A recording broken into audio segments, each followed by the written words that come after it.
Hello, friends. It's Dr. John WorldPeace JD, coming to you from Albuquerque, New Mexico on April the 7th, 22. It's about 12:40 p.m. Mountain Time. I'm going to read you today. I have written a new book. Really haven't written a new book. What I've done, back in 2019, I published everything that I'd written since 1970. And there's 4 volumes, 3,300 poems. And they're all basically in chronological order. And I'm now going back and creating some category books about different things, but in this case, this is about a woman I met in. She actually was a client back in '81, '82, and beyond. But we got together first of January '82, and we were together for about 3 months. But that's just normal man woman stuff, and that happens. I've been in 5 significant relationships over 45 years, and for the last 5 or 6 years, I've just been alone by choice. But the important thing was that I had been writing poems for 12 years and never wrote any love poems. My parents and all the 5 relationships I was in, have been in over, like say, 50, 45, 50 years, have all been partnerships, common goals, and not any fall in love situation. But when I met Charlene, she opened me up and to what love should look like, if you will. And all of a sudden, it opened up the door for me to start writing love poems. But not only did I start writing love poems, the number of poems I was writing overall just kind of exploded. I think in 1982 I wrote about 200, 250 poems maybe. But now I'm writing 120 poems a month, and I have been since October 2019. So anyway, I pulled the Charlene poems out of this, or from this complete poem publishing, and now I'm going to read the poems to you. All these poems are, all my poems are on a website called Dr. John WorldPeace JD Poetry.com. It's listed below here. So I realized that I need to break all these years of poetry down into even more booklets, if you will, instead of publish them as complete poems or like this. This is just 1 volume. That's pretty overwhelming. In fact, I don't, other than a complete work of some famous poem, I don't think you're going to find a volume of poems this big in the bookstore. But I'm pretty prodigious in doing this. So let me read you some of these poems. I'm not used to reading online. I'm not a professional reader. I haven't taken any classes in it. I'm just going to read, though, best I can. I'm sure after a while, years maybe, I'll figure out what works best for me. So anyway, here we go. I I saw you from afar, but you didn't see me. I thought how beautiful you are. To think that you may love me takes me into another dimension, where I lose all touch with reality. When you're in my arms, my life is in your hands, and my being leaves my body to take refuge from the emotional explosion.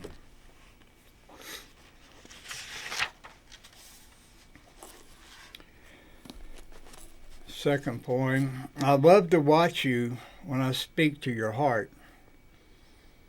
The look of unbelief, the cautious evaluation of each word. Before you can digest my thought, I'll launch another and catch you off guard. Manipulating your beautiful self, your loving spirit.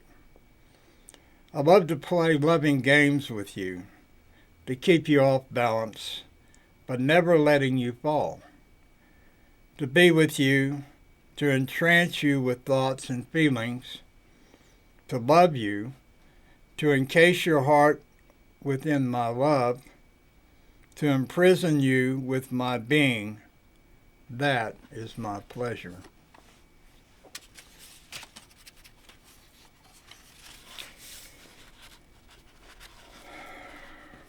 Next poem. You stand there. I don't title my poems. I write so many poems. Writing titles takes as long as to write the poem. So every one of my poems are dated. Very few out of 7,000 poems now, maybe 100 maybe have titles. So this is poem 820220, it was written on February the 20th, 1982. You stand there in your nakedness, an idol of beauty. The smooth, unblemished skin radiating in the soft light. Your coal black hair caressing your face and neck. I wonder if there has ever been such loveliness. I could gaze upon you for hours, but you always say enough by looking into my eyes. The light from your soul brightly burns forth through your eyes and beams me deep into the warm caverns of your heart where I sway, suspended by the universe. I think I'll just start reading these dates. This again, I often will get into the rhythm of writing poems, and I may write 20 poems back to back. So this is another 820220. I always put the year, month, day. So 82, the year, 2, February, 20, the 20th day. I walk the earth a man of chronic thirst. From the beginning of time, I have roamed the universe on fire for drink and rest. I lay in your arms refreshed. I lay in your arms alive.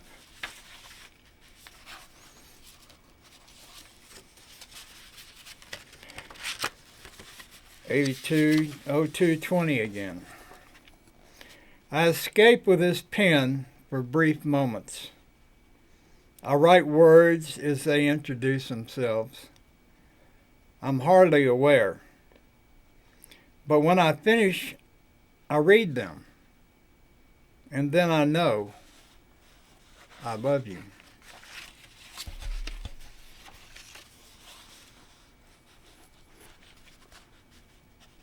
You know, I would think that I'd be more reserved, even embarrassed about reading these out loud.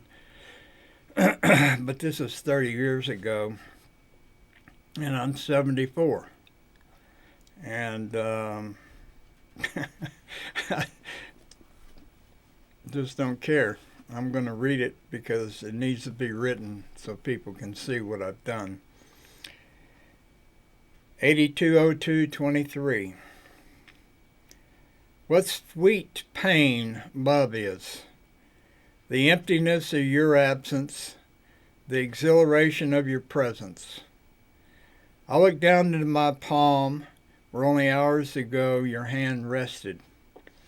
I look in vain for some visible mark of your passing. I close it slowly, hoping to meet some resistance, but there's only air. I open and close it a dozen times with the same result, wondering when I will touch you again.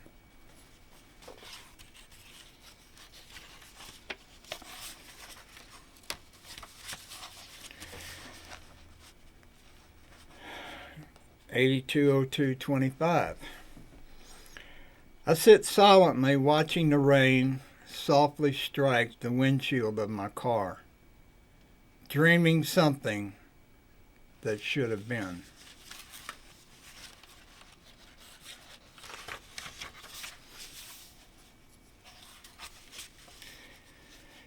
Again, 820225. I contemplate the love I have for you. It shines like the first rays of the sun in early summer. It bursts bright colors like leaves in early autumn. It is clear and bright like fresh snow on a clear winter's day. And it is renewing like spring itself when all things are reborn. I contemplate the love I have for you, and I contemplate the seasons. I contemplate the miracle that is you.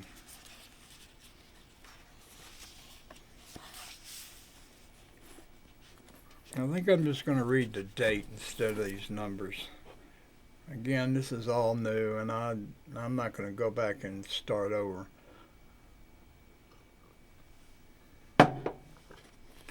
Okay, February 28th, 1982. Sometimes I see you freeze, and your eyes become glazed, and I know I've touched you. And that makes all the difference to me.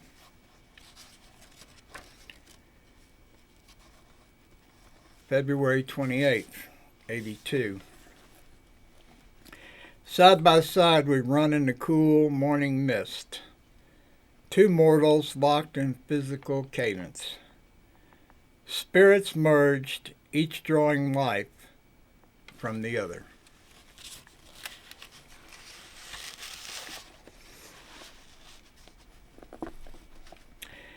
This is March the 3rd, 1982. I had a dream that we visited a flowered meadow on a starry moonlit night. As we strolled hand in hand, breathing the flowered nectar, I raised my eyes to the heavens to see a billion stars.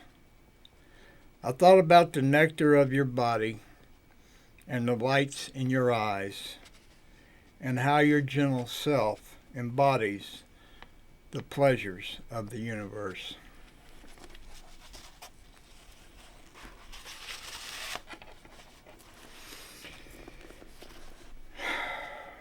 March the 4th, 1982. You're like a golden pool which I visit every day. I come to admire your beauty and to gaze at my reflection in your eyes. I come to drink your passion and bathe in your presence. I come so that I may live in your love for an endless moment. I come because I'm in love with you.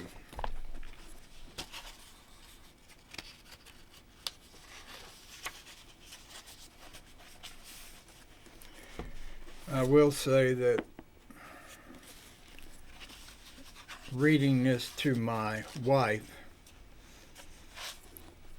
would be like reading her the encyclopedia. I would see Charlene almost every day, and while I would wait for her, I'd write these poems, or at other times. And then when she got into the car which is where we just kind of sit and talk. I'd hand her the poems, which she came to expect every time we met, and then I'd watch her read them. And I could see the emotions. Her eyes would glass over, maybe tears, maybe she would even look at me. But with most of the women that I've been with, they're like dead fish in this. March 8th, 1982. Kiss me awake each morning and I will be your slave. I will do your bidding and I will love you like never before. Kiss me asleep at night and I will come to you in your dreams to grant all your wishes and love you like never before.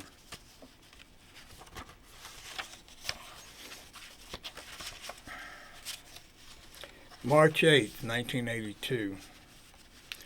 The universe fills a chair where you rest, and all that is comes to lay down at your feet.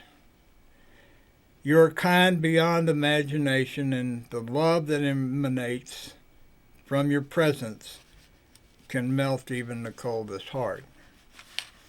You are the universe, and I am but a solitary star, orbiting closer, trying not to be totally absorbed by you.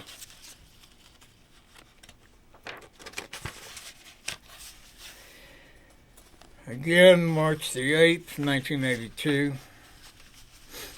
I kissed your lips, and the melody of 1,000 songs filled my ears.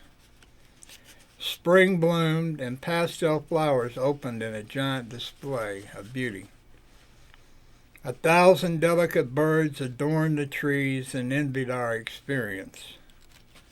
The blue sky built magnificent fantasies out of marshmallow clouds as the sun and moon radiated our bodies from on high.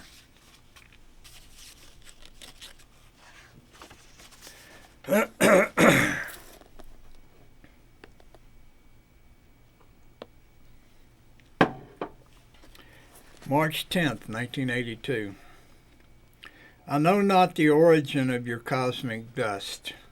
I know not the birthplace of your soul. But I know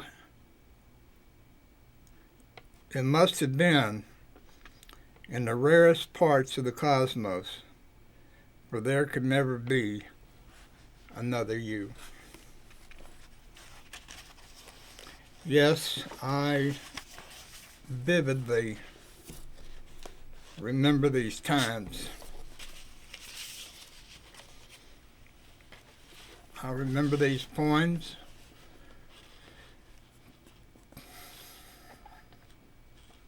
But some things are just not meant to be except for a short time in life. March 24th, 1982. When I am gone into the world of spirits, people will read these words, if these words survive, and they will have no doubt that I loved you.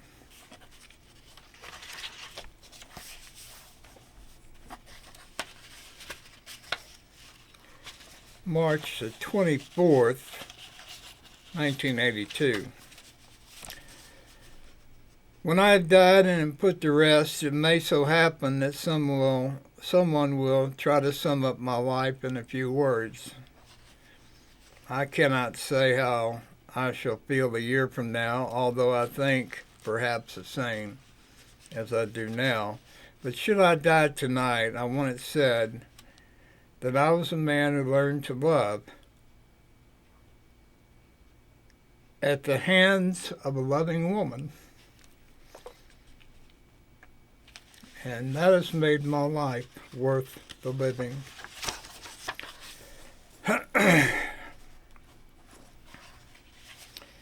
I'll close out with this one, which is at the end of the book. April 13th, 1982. Far out on the horizon comes forth the lone rider, a man who is what he is, a soul in harmony. He's an illusion that is vaguely seen through the heat waves from the baking earth. He rides forth, going where he goes, leaving some to wonder how. They are diseased because they do not understand. And he is not disposed to tell them because they can't comprehend. Okay, so there it is. That's, like, say, whatever it is, 20 poems out of 160 in this book. And Charlene, An Awakening is the name of it. It's for sale on Amazon. Just go to Dr John WorldPeace JD, and in the book section online, and you will probably see about 100 books listed. But if you know the name of the book and put that in, you should get that particular book. Charlene, An Awakening. Okay, that's it for now. Thank you for your consideration.